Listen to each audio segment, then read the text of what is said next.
Praise the lord. క్రీస్తునందు ప్రియులారా, ఈనాటి ధ్యానము యెషయా గ్రంథం 45వ అధ్యాయము 2-3 వచనాలు.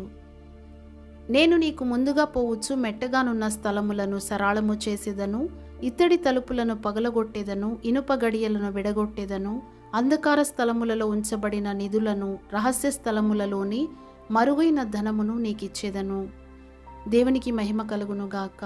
ఈ వాగ్దానం మన కొరకు నిజముగా నెరవేర్చబడుచున్నది. నిశ్చయముగా ప్రభువు మనకు ముందుగా పోదురు.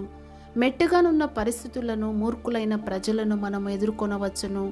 అయినను మనము ప్రభువుని వెంబడించిన ఎడల ఆయన వాటిని లేక వారిని సరళము చేయును. మన యొక్క ఆత్మీయ అభివృద్ధిని అడ్డుపరచి నిలిపివేయునంతగా బెదిరించున్నట్టు ఇత్తడి తలుపులు, ఇనుప గడియల వంటి ఎన్నో ఆటంకములను ఎదుర్కొనవలసి వచ్చునేమో. అయితే ప్రభువు తానే అటువంటి ఇత్తడి తలుపులను చిన్నాభిన్నములుగా పగులగొట్టి ఇనుప గడియలను విడగొట్టెదరు. అంధకార స్థలములలో ఉంచబడిన నిధులు. మన యొక్క మార్గములో అచ్చటచ్చట కొన్ని అంధకారపు అతుకులు, మాసికలు ఉండవచ్చును.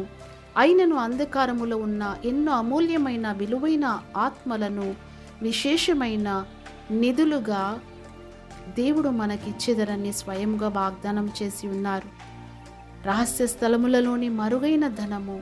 ఇచ్చట రహస్య స్థలములు అనగా మనము మహోన్నతుని చాటున నివసించుట అయి ఉన్నది. అనగా ప్రార్థన జీవితం అనేది రహస్య గదిని చూపించుచున్నది.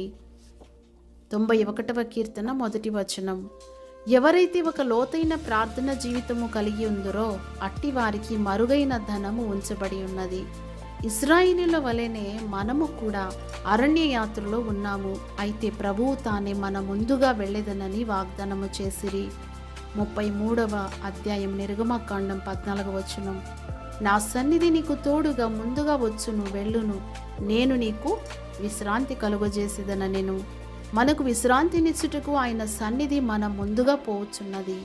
మనము మన యొక్క నిత్య విశ్రాంతిలో చేరు వరకు ఆయన సన్నిధి మనతో కూడా వచ్చును. దేవునికి మహిమ కలుగునుగాక. నా సన్నిధి మీతో నిలిచి ఉండును అని కాదు గాని నా సన్నిధి నీకు తోడుగా వచ్చును అని ప్రభువు చెప్పిరి. మనము దేవుని సన్నిధి అను దానిలో ముందుకు సాగి వెళ్ళుటనున్నది కలదు.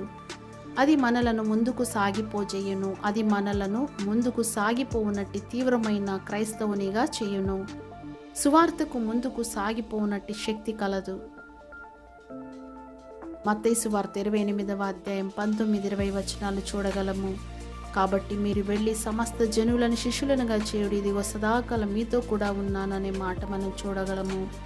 నిర్గమకాండం 14వ అధ్యాయం 14-15 వచనాలలో యెహోవా మీ పక్షమున యుద్ధము చేయును, సాగిపోవుడి అనే మాట చూడగలుగుతాం. మనం ముందుకు సాగిపోవచ్చు ఉన్నట్లయితే ఆ షరతు మీద మన యుద్ధములన్నిటినీ ప్రభువే జరిగించవలెనని కోరుచున్నారు.